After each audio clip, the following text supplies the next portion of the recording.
دايقة زي موضوعك تشيا جنبي بيزاني وأميش بين عليك مني هنا وحري شاريته تو تاكي إيش هذه توبي كذا الله يخوى سعدي باش ما توبة أنا ما بيت تبدا نصب كانوا نقوم عيد تبدا واقولي والله إيه ما وين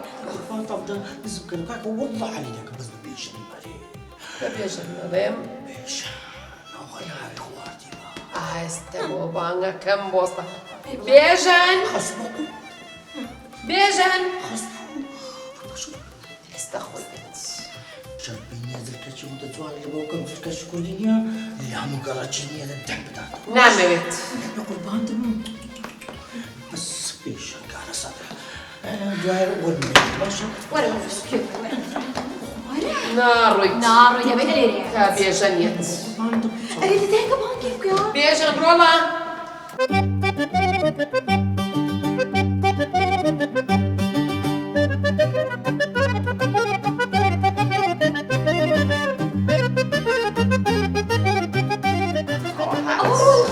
يا نروى دايق نارويت اوكي تابا أما يكاسو كوتشك برنا خولك ومن بس بزوجي يدك هم قال تزاري تشيا كاك اللي زاباكو ببرسا تشيا قربان تمام مشكلة شي بسيطة حلبت مشكلة قد حرنامي وقربان تمام تعري تشرفينا بس انتي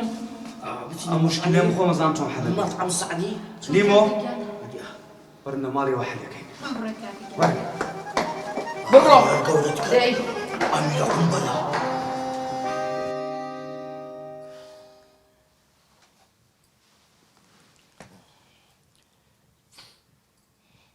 دليلة تازي دانشنا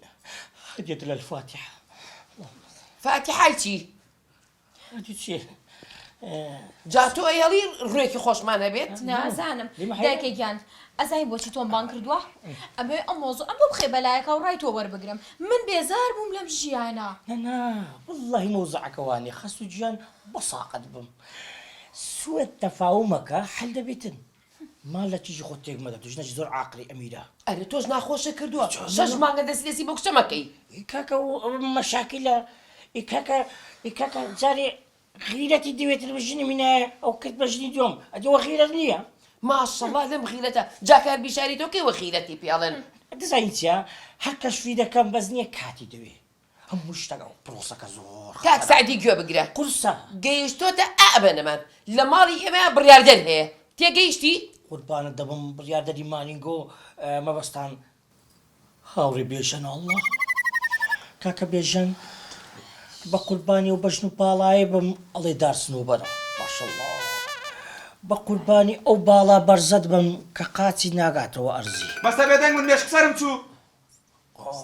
يجارا وش ميشي هي أي شون دايشي بقرباني ميشتي قربان بيه دبم قرباني ومش كتبم مش كستوت فربو لخزبة الدعمة يعني قربان الدبم أمريكا كاكا جان قصيق ناكي صح اما وسع يا ميتين بمشى ويا متان تشتم بس ما كردوا تو عينك كيلادا ما رضا رابي عينك كيلادا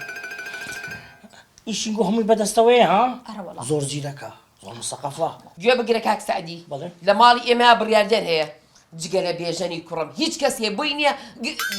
قسەیە بکە یاشتێ بڵێ سبحان الله لو أدبي داكت زور بعدك يا تا عفرم بقربان بيش انت شخص شي بك حيلاني با فرمو جون قلتوا مشكلتان او حركه زور زوان عق مشاكا بهور بكوتشي نازانم ئەرە تۆ بۆ لاسای کوڕەکەمانەکەی ما دەوە بس مهمني او ندشت كاني جوانا براستي عجيبي بما لسه تانا يجي يعني مشكلة بسيطة ودي اللي مو بسيطني أنا والله حل بسيطني. بيتن لا والله او خوش كيتو ديزاين تنخوش مدوي باور بك دو صال كاتك علاقة يعني دو صال هو تشي هذا هيج لا كاكا ما بس ريدو يعني دو صال برامو بيا ما اقول منات بس حتى ليمو بنسبي من بي ليمو هاي ليمو الشيرازي براتان السعدي قماش فروش بقول بان ده مشكلة حل بي